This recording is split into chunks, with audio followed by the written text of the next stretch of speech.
my bookish friends. Happy December. Happy end of the year bookish content. One of my cats is on my sweater, and I wanted to talk about some honorable mentions today.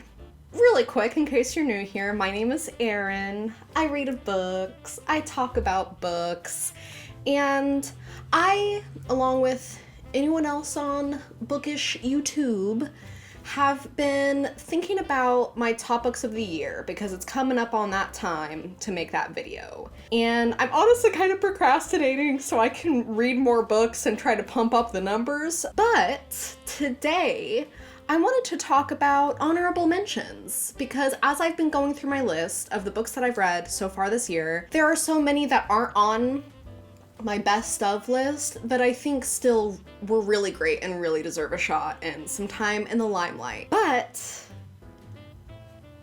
I wanted to kind of do this rapid fire round style. I'm working on a very ambitious reading vlog. I'm a talkative guy. I'm a chatty Cathy.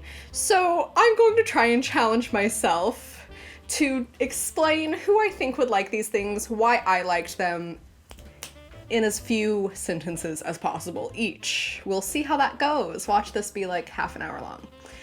I digress. So let's get started. We're going in the order in which I read them, which means first we have How to Sell a Haunted House by Grady Hendrix. If you are not new here, you know that Grady Hendrix is one of my very favorite authors, and I really enjoyed this one a lot. This follows two siblings who have a very complicated relationship as they try to sell their house after their parents' sudden death. If you like haunted houses, if you are intrigued by a truly terrifying puppets, if you like campy, funny horror that still has a lot of heart and still has a lot of exploration of very real topics like grief and complicated family relationships, this could go great for you.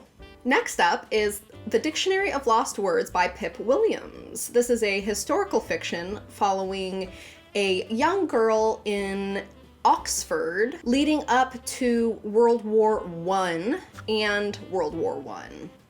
So I sobbed reading this book. I'm a huge baby when it comes to World War I, but I digress. This young girl's father works for the people making the Oxford English Dictionary. It follows her life and the development of this dictionary. Editing, Arin. Hi. I left out a pretty important part of this summary. So I wanted to add that when our main character is a little girl, she spends time under the table where all of the men are like organizing definitions and the words that they want to go into the dictionary and so on.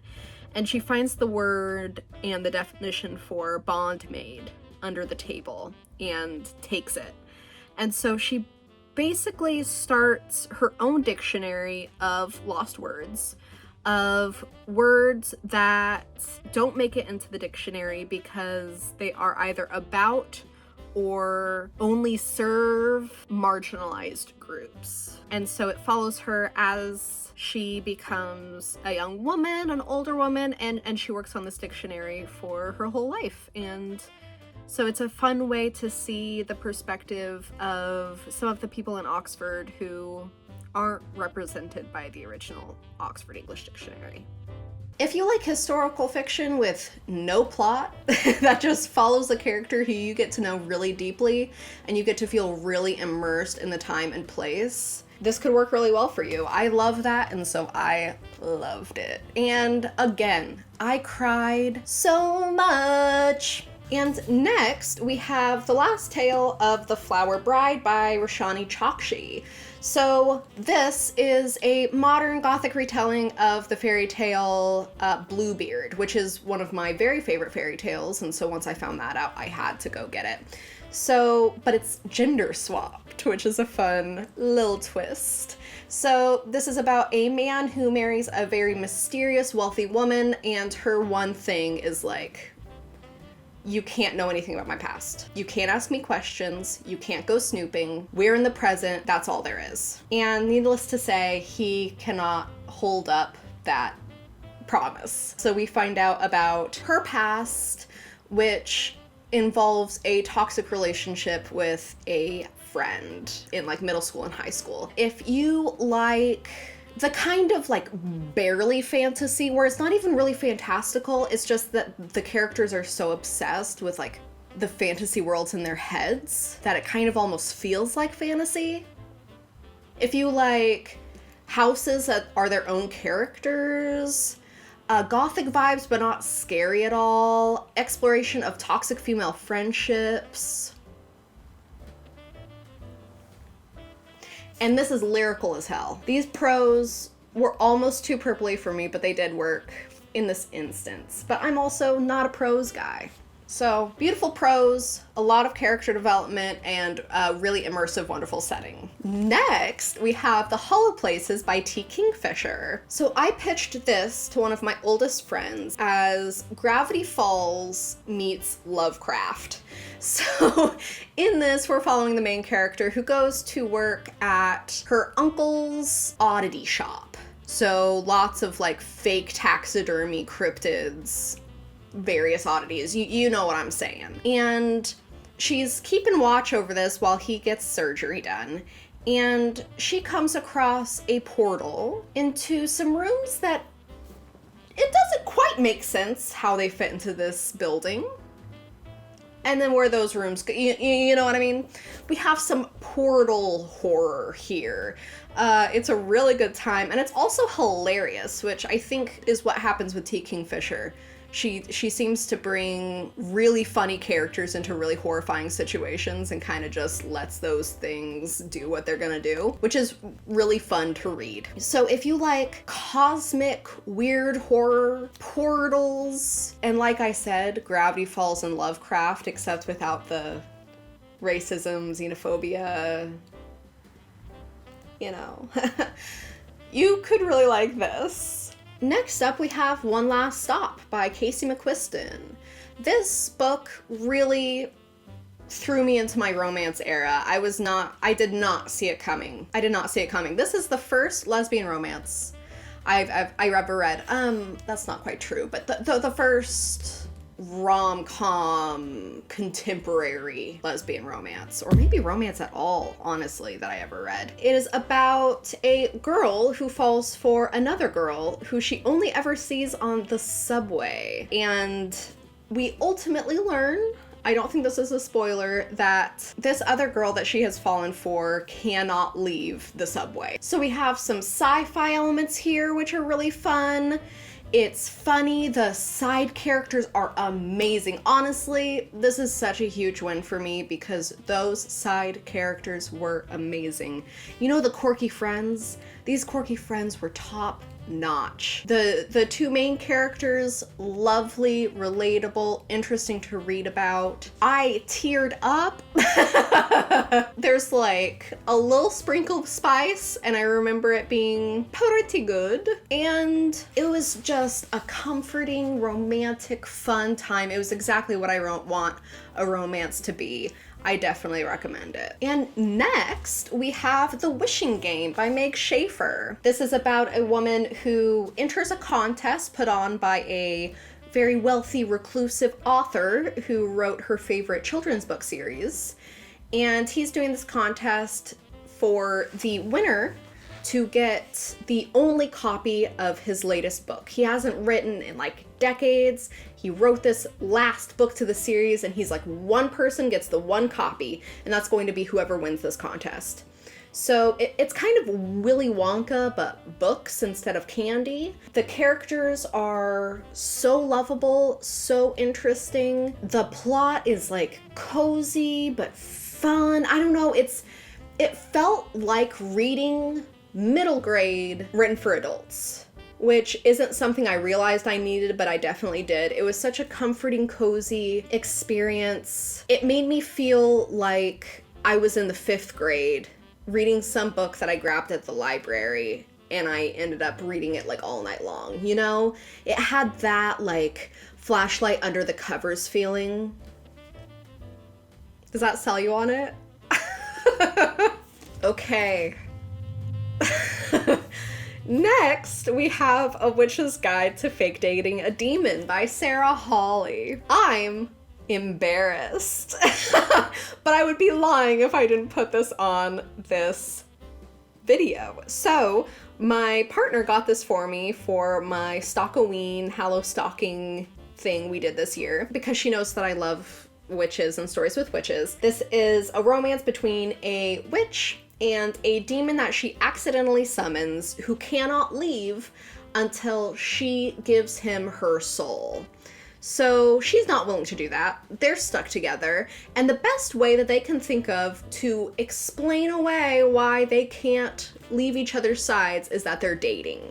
Thus, fake dating.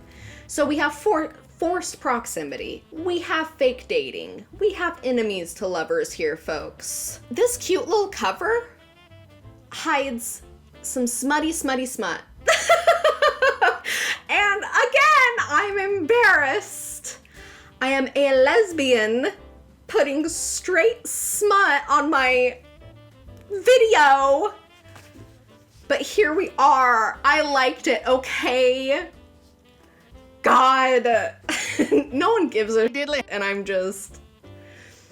okay.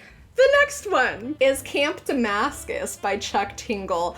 I'm pretty bummed that I can't put this on my favorites of the year. It was too short for me. I think that it needed more time to develop, for there to be more challenges for the characters to overcome, for some more time just to really get in there a little bit, sink our teeth in there a little bit more. But this is like a high for. You know what I mean? This is following an autistic lesbian who is trying to figure out what's going on in her religious community, in her religious town. It is an open secret that this town and this church gets all of their money from a conversion therapy camp that the church runs on the outskirts of the town. And slowly, our main character is starting to have memories that to her are kind of seeming to come out of nowhere. Some things are happening to her body that she really can't explain. The reason that this hit so hard for me is that as an autistic person, it was really amazing to read an autistic character, first of all, written by an autistic author. Chuck Tingle is autistic. So, you know, nothing about us without us, you know what I mean? But he wrote a character whose autism is a part of every part of her, which is how it actually is. It's not that autism defines us, but it is a heavy part of every single part of our body and minds. And that's how it was with this character. It didn't feel like someone read a Wikipedia post about autism or wrote a character based off of the bullet points. It didn't feel like they just made someone have a hard time with social cues and said, autism. She's completely autistic, like folks are in real life. And this horror situation could not have been solved by someone who wasn't autistic.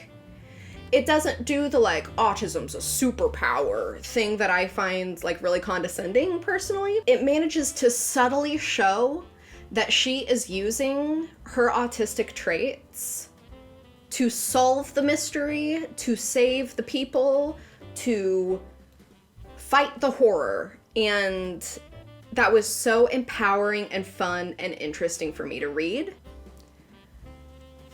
I love this so much. If you're autistic and you feel like you need some of that in your life, I highly recommend it.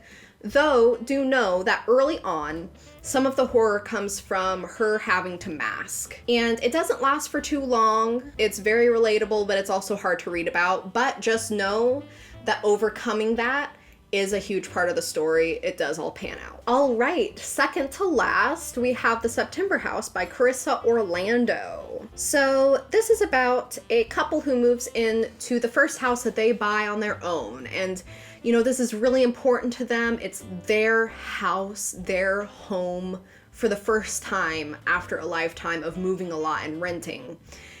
But once they get settled in, they realize that during every September, the house becomes highly, highly haunted.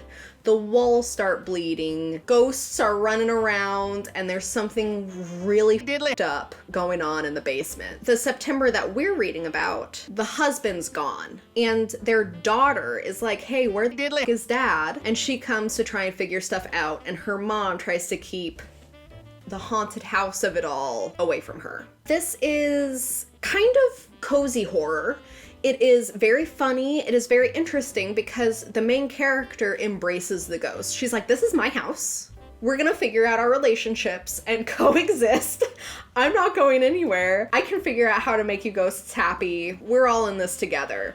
And that's the first time that I've ever read a perspective like that. And it's very funny to read about, but it gets a lot darker than and gorier than I think the term cozy horror would lead you to believe, so look out. But the characters were interesting, the setting was amazing, the descriptions of the house were so fun. Watching her try and get through this impossible situation and trying to figure out how she's gonna pull it off was so, like, I just had to keep reading. It was a really good time. And then lastly, we have Starling House by Alex E. Harrow. This is a modern gothic that takes place in the South, in an old mining town, but the mines have dried up. The only people who seem to have any wealth in this town are the old mine owners and the Starlings. Starling House was built by an author who wrote a children's story, and we're following our main character who has been extremely impoverished her whole life. She lost her mom at a young age. She's been raising her brother, and she keeps having dreams about this house that the rest of the town tells her not to go to. We have a very troubling but still root-forable romance in here. We have a sentient house. We have low fantasy, like some nice fantasy that takes place in a really realistic setting, which I always love. Alex E. Harrow's writing is amazing. You will be seeing her on my best of video. The characters were deeply, deeply explored. I felt like I really knew them. I knew why they were doing these things, even though I disagreed with most of the things that they were doing. But you understand why they're doing them. This was a really good time. If you like character, setting, and prose, if you like modern gothic, low fantasy, some dark but not like abusive romance, you know? Like they're not always nice to each other. We read from both of their perspectives and they both call each other ugly like throughout the whole thing, but they're still in love with each other, which I don't know. Like, I want more romances where the two people are like, oh yeah, that face is f***ed up, but damn. Yeah, I really enjoyed this, and I hope you do too if you pick it up. Happy holidays to all of those who celebrate holidays in this time of year. If you don't celebrate any holidays, then I hope you have a wonderful December anyway. And I just want to say that if there's anyone out there who is not having a conventional holiday, that I hope you still have a wonderful time. I have had multiple Christmases where I was alone watching movies by myself, and I still had a good time. And I know that it can be hard to have fun by yourself at this time of year because so much of these holidays are centered around family and friends and spending time with each other, but that's just not always realistic for all of us. And I just really want to encourage you to do whatever makes you happy if you're on your own right now. And I hope that even if a lot of it is still hard, that you can find some moments where you're having a good time on your own. And to remember that unless you want it to be, this probably won't be how all of your holidays go in the future. And if you want it to be that way, you go. Watch your favorite movies, eat your favorite foods, play your favorite games, read your favorite books, just be a cozy little guy. I really hope that you know that you're not actually big picture alone, and that you can have a fun time on your own in this moment, even though it's a time that's supposed to be with family. That's not always realistic. And I hope you have fun. I hope everyone has fun. And like I said, I'm working on a pretty ambitious reading vlog. I think it'll come out the last day of the year. And then we'll be on to my favorite books of 2023, right? Numbers are... Don't worry about it. Anyway, please like, subscribe, comment. Have you read any of these? Did I convince you to read any of these? And I will see you next time. Bye.